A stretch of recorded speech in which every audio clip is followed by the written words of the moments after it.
Hello, this is Maureen Wheeler. I'm the Deputy Director here at Livingston County Economic Development, and this presentation is going to introduce you to Extreme Makeover Liv Co Edition. During this presentation, we will review the new Extreme Makeover program so that you understand the goals of this funding source and the types of projects we are looking to fund. We'll discuss eligibility criteria for applicants, eligible and ineligible items for grant funding. We'll take a look at the program timeline and walk through the application process. Extreme Makeover Liv Co Edition is a building renovation program. The program provides grant funds as a reimbursement towards transformative commercial and mixed-use projects that are key to local revitalization efforts. We're looking for projects that will help to establish new or expand existing businesses. Projects should be located in a commercial district or be a standalone draw that will help to drive visitor traffic. Eligible applicants include owners of commercial or mixed-use buildings that plan to undertake a significant renovation project. Building owners should be current on all property taxes before applying. Business owners are eligible to apply as the tenant of a building and must provide written acknowledgement from the building owner that they are allowed to make renovations to the building. If funded, prior to contract, we will require business owners to produce an agreement between the property owner and tenant that specifies the terms of the arrangement, including the source and use of the investment, as well as an executed long-term lease to protect the investment of the tenant. Grants will be awarded by building address, so owners that would like to renovate more than one building should complete a separate application for each property. The program is structured as a reimbursement, providing up to 60% back on eligible approved renovations. This means that if awarded, you will complete your renovations and provide receipts for work completed prior to receiving grant funds. Funds will be provided within 1 week of submittal of required documentation, and progress draws can be arranged for large projects to support cash flow. The minimum grant request for this program is $7,500. Taking into account the requirement for at least 40% match, you would have to have a total project cost of at least $12,500 in order to access an award of $7,500.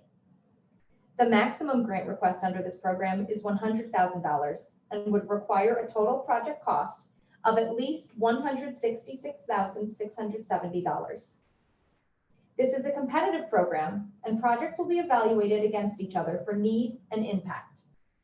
Depending on demand, there is a chance that your project could be awarded less than 60% of the total project cost. All eligible projects must contain a commercial component. This means that you are renovating a space that currently contains a business or a space that will be marketed for commercial tenants once complete. Remember that we are looking for projects that are transformative and key to local revitalization efforts, meaning they will attract increased visitor traffic and improve quality of life in the community. Eligible commercial projects may also include residential renovations for upper floor apartments, site work for outdoor extension of the business and improved first impressions, and soft costs required to complete the project. Please note that these 3 categories are not eligible as standalone activities and are only eligible when ancillary to a commercial renovation project. All projects must be located in Livingston County, New York, and all projects must produce a finished commercial space with a certificate of occupancy. A phased approach is appropriate for larger buildings where work is completed on part of a building, leaving another unfinished, provided that the project can be completed in compliance with all applicable codes and ordinances, and that the unfinished space does not have a negative visual impact on the building facade.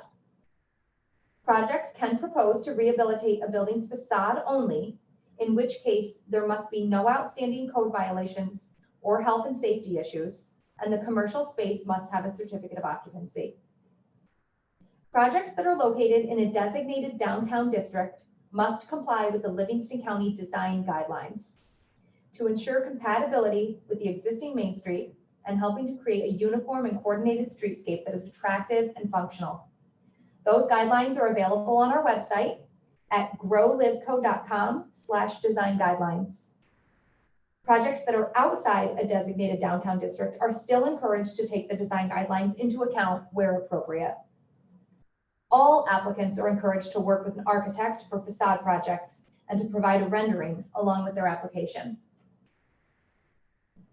Eligible expenses for reimbursement are permanent improvements to a commercial or mixed-use building.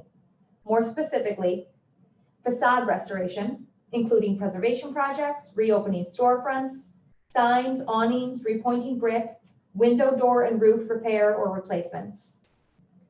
Preparing commercial space for tenants, including electrical, plumbing, fire alarms, sprinklers, HVAC, ramps, elevators, insulation, flooring, lighting, permanent fixtures, drywall, paint, and finishing. Residential improvements, when ancillary to commercial improvements, including converting vacant upper stories into apartments, correcting code violations, and updating existing apartments. And site work, when ancillary to commercial improvements, will include patios, decks, landscaping, fences, and freestanding signs.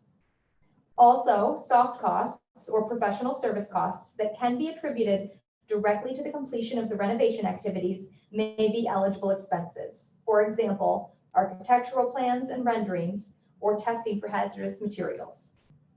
If there are any items that you're unsure of, we encourage you to contact us prior to applying.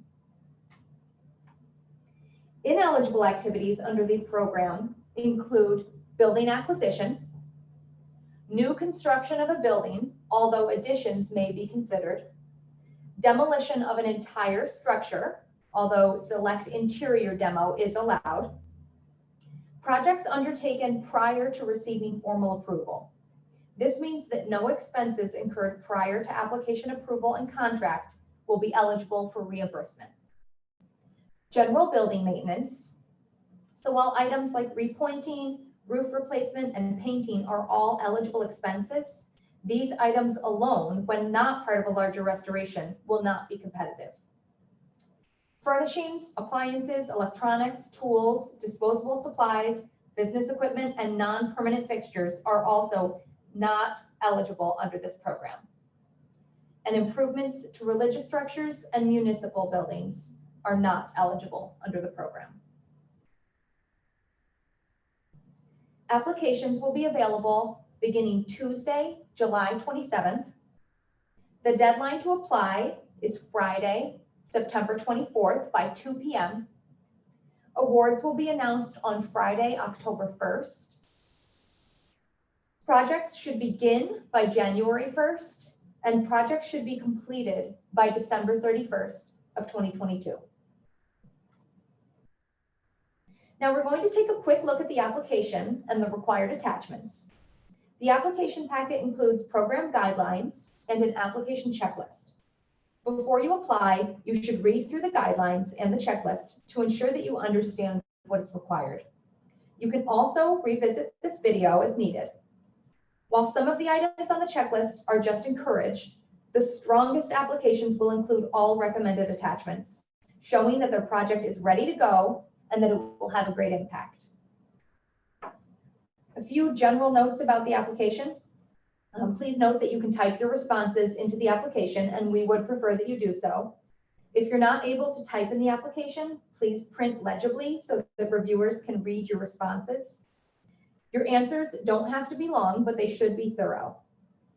When you type in the application, if your response is longer than the text box, you will get the option to scroll. In order to be able to read your full responses, we will need the electronic version of your application emailed when submitted. If you're printing your application and turning in a hard copy, you might consider typing your responses on a separate page. Section 1 asks for basic applicant information, including whether the applicant is the building owner or the tenant. Building tenants will only need a letter from their landlord at the time of application.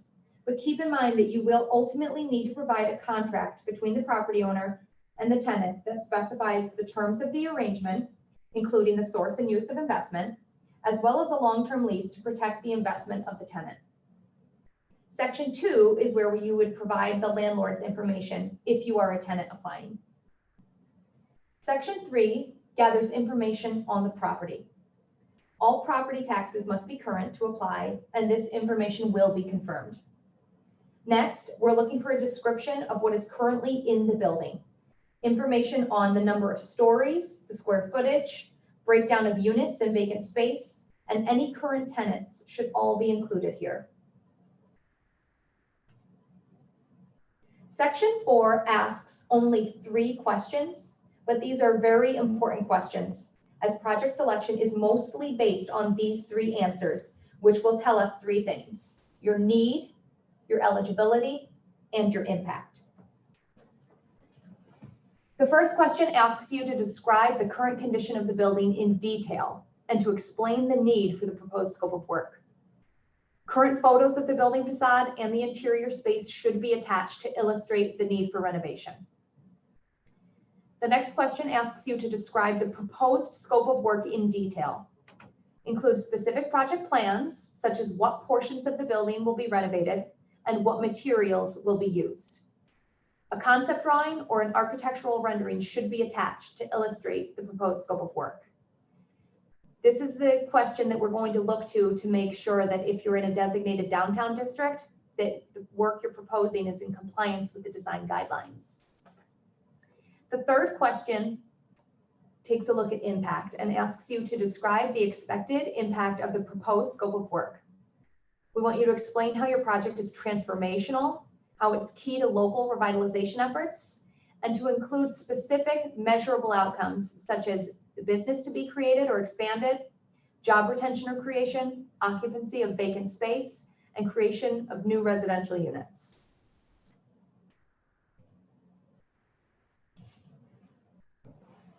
Section 5 is the project budget. 2 cost estimates should be obtained for all work to be completed. All proposed work should be listed in the chart provided, and the total of each estimate should be listed. The lower of the 2 estimates should be used when totaling the total project cost. If you plan to perform your own work, please note that you cannot be reimbursed for labor, but material purchases can be included. We know that contractors are very busy right now, and estimates can be difficult to obtain. Do your best to get estimates, but where you can't, please justify how you came up with the listed amounts. Again, the strongest applications will be those that provide this information, showing feasible amounts and project readiness. The minimum request is $7,500, which again means a total project cost of at least $12,500. The maximum request is $100,000, which means total project costs are at least $166,670. Your request cannot exceed 60% of your total project cost. And again, depending on demand, there is a chance that your project could be awarded less than the 60% requested. And again, this is a reimbursement program, so we're asking you here to explain how you will fund the project in full prior to reimbursement. Section 6 is the certification. Please read the certification prior to signing, but ensure you are certifying that you're 18 years or older and that all information provided is true. You're stating that you understand the program guidelines, that you as participant will enter into contracts with contractors, and that the grant funds are subject to satisfactory completion of all approved work. Applications and attachments must be received by 2 p.m. on Friday, September 24th. You can email your application to info@growlivco.com, or you can deliver or mail your application to our office that's at 6 Court Street, room 306 in Geneseo. If you plan to mail your application, please make sure you send it a few days in advance, as applications must be received by 2 p.m. on the 24th, not postmarked. All awards will be announced on Friday, October 1st. Now, as you work on your application, I want you to keep the project selection criteria in mind. So we're going to walk through a few sample projects that really exhibit the funding priorities of the program. Project selection criteria will afford priority to projects that are visually prominent in an established commercial district. Established commercial districts include our 9 designated downtowns in each village, as well as core commercial corridors in some of our towns. The example on the left shows 3 prominent buildings in downtown Dansville that were renovated inside and out to house apartments upstairs and businesses on the ground floor. All window openings were brought back to their original size to comply with our design guidelines, and appropriate materials and colors were introduced. The project on the right shows the bowling alley in downtown Caledonia. In addition to a facade renovation, this project included the addition of an outdoor paper patio area to expand capacity and dining options. This is a great example of how site work can be added on to a commercial renovation. We're looking for projects that are appropriately enhancing the visual appeal, both inside and out, of buildings and businesses to help create a draw. This building in downtown Leicester was renovated to include new apartments upstairs and commercial space on the ground floor. Now home to Trail Otter, this retail storefront adds curb appeal and a great first impression as visitors arrive. Projects with historic value or historic properties in danger of being lost in part or in total to disrepair or damage are being prioritized. The former Livingston County Poorhouse in Geneseo is an example of a standalone project outside of a downtown district. This building sat vacant for many years with no power or water. A complete restoration saved this property and made it the home to Strange Design Public House, a destination brewery and restaurant set to open this fall. We're looking for projects that, with the assistance of grant funds, will reduce blight, contribute to the economic recovery of the county, or realize the establishment or expansion of a tourism-related business. The former train depot in Dansville is a perfect example of this, as the building was in disrepair and in danger of being lost. A complete renovation inside and out transformed this location into an important community anchor and a draw for visitors and residents alike. And finally, projects that exhibit readiness based on planning and preparedness to undertake the proposed project in a timely manner. As you can imagine, projects like the ones you just saw don't come together without significant planning. We encourage you to talk to the appropriate professionals to help plan for your project. Understanding the condition of your building and the best approach to a renovation are critical if you plan to complete your project within the allotted amount of time. We're also interested in understanding your plans for use, whether that means outfitting the space for a new tenant or marketing your finished space to attract a business that will create a draw for the community. Submitting any plans, drawings, or renderings with your application will give you a competitive edge.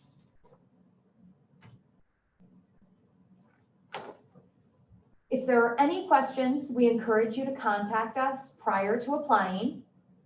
You can reach us at the information on the screen, and we look forward to hearing from you.